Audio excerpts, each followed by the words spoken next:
భగవద్గీత మహాగ్రంథం మొదలయ్యింది శ్రీకృష్ణుని వాక్యంతో కాదు, వేదవ్యాస మహర్షితో కాదు, ధర్మాత్ముడైన యుధిష్ఠిరునితో కూడా కాదు, కానీ అజ్ఞానంతో అంధుడైన ధృతరాష్ట్రుని మాటతో. ఎందుకిలా?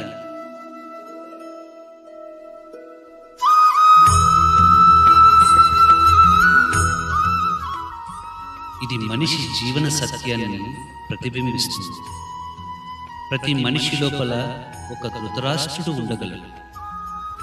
ధర్మాన్ని చూడలేని, దృష్టి లేని మనస్సు, అహంకారంతో నిండిన మామకా అనే పక్షపాత స్వార్థ భావన.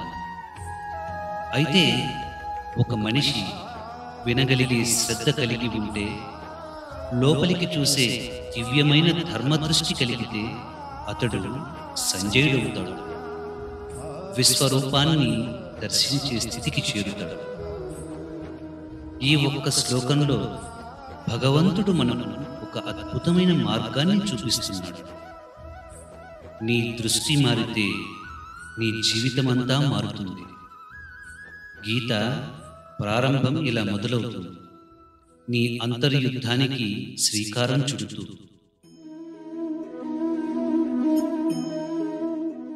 అజ్ఞానంగా మొదలై జ్ఞానంతో పరమశాంతికి చేరే యాత్రగా.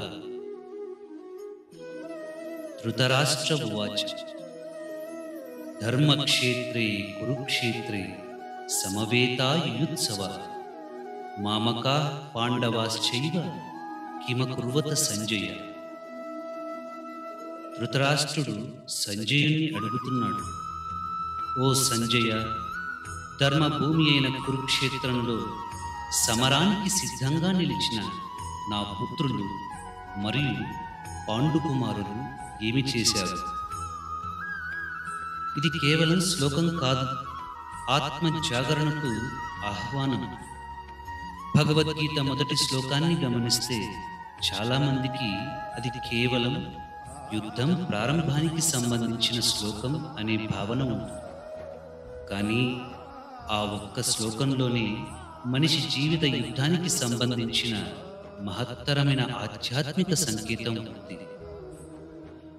ధృతరాష్ట్రుడు తన తమ్ముడి బిడ్డలే అయినా పాండవులను నా కుమారులు అని పిలవలేదు. మామకా, నావారు అని దుర్యోధన పక్షాన్ని, పాండవా, పాండుకుమారులు అని ధర్మపక్షాన్ని వేరు చేశాడు. ఇది మనిషి లోపలి పక్షపాత దృష్టిని తెలియజేస్తుంది. ఈ స్వార్థమే వినాశనానికి బీజం. ధృతరాష్ట్రుడు అంధుడు. ఇది కేవలం శరీర అంధత్వమే కాదు, ఇది ఒక జ్ఞాన అంధత్వం. అతడు సత్యాన్ని చూడలేడు, ధర్మం వైపు నిలబడలేడు. పుత్ర వ్యామోహంతో తనలో ధర్మాన్ని చూడలేని గుడ్డివాడయ్యాడు. శ్రీకృష్ణ పరమాత్మ భూమిపై ఉండగానే ఆ భగవంతుని పరమరూపాన్ని చూడలేని స్థితి ఇది. అదే అజ్ఞానం. ఇదే అసలైన అంధత్వం.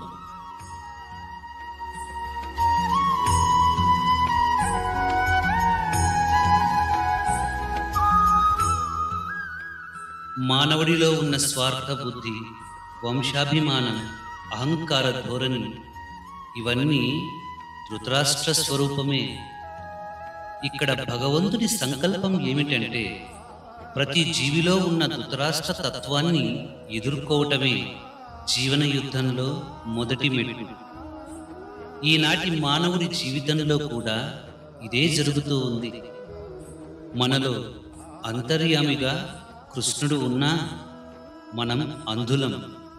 మనిషికున్న పాప బుద్ధి, మమకారం, తమవారికి పరమ ప్రాముఖ్యం ఇవ్వడం, ఇవే మన అంధత్వ లక్షణాలు.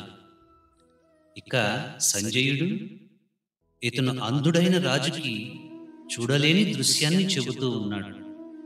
ఎందుకంటే సంజయుడు తపస్సుతో అంతరదృష్టిని సంపాదించాడు. అతడు భగవంతుని విశ్వరూపాన్ని కూడా దర్శించగలిగాడు. ఇంత గొప్ప భగవద్గీతను, దివ్య జ్ఞానాన్ని భగవంతుడు ధృతరాష్ట్రుడితో ప్రారంభించడానికి ఒక్కటే కారణం. ప్రతి మనిషి జీవితం కూడా అజ్ఞానంతోనే మొదలవుతుంది. మనం కూడా అంతర్లోకంలో ధృతరాష్ట్రులమే. కానీ మనకు దివ్య శ్రద్ధ కలిగితే మనకు కూడా సంజయత్వం సిద్ధించగలదు. ధృతరాష్ట్రునిలా అంధంగా పక్షపాతంతో జీవించవద్దు. సంజయుడిలా అంతర్గతంగా ధర్మాన్ని చూడగలగాలి. అప్పుడు నీలోనే శ్రీకృష్ణ పరమాత్మని వాక్యాన్ని వినగలరు.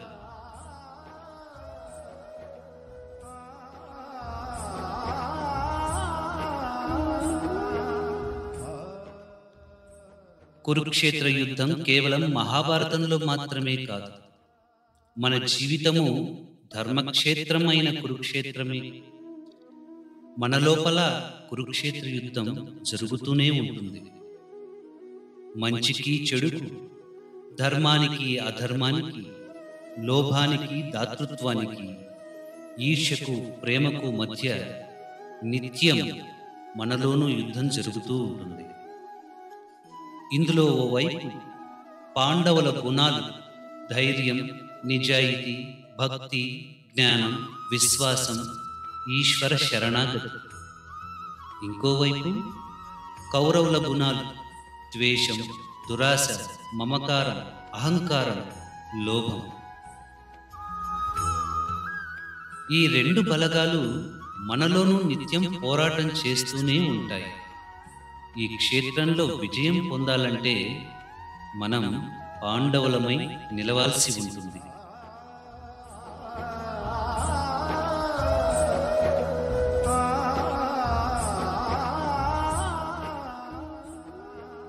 ధర్మో రక్షతి రక్షితః. ధర్మాన్ని అనుసరించే వారిని ధర్మమే కాపాడుతుంది. ఇదే వేదాల సందేశం. ఇదే గీతా గర్భం. భగవద్గీత యొక్క పరమ ప్రయోజనం ఇదే. అజ్ఞానాన్ని విడిచి జ్ఞానాన్ని చేరుకోవడం, మోహాన్ని విడిచి భగవత్ అనుభూతికి చేరుకోవడం, లోపాన్ని గ్రహించి లోతును చేరడం. ధృతరాష్ట్రునిగా ప్రారంభించి సంజయుడిగా పూర్తవడం.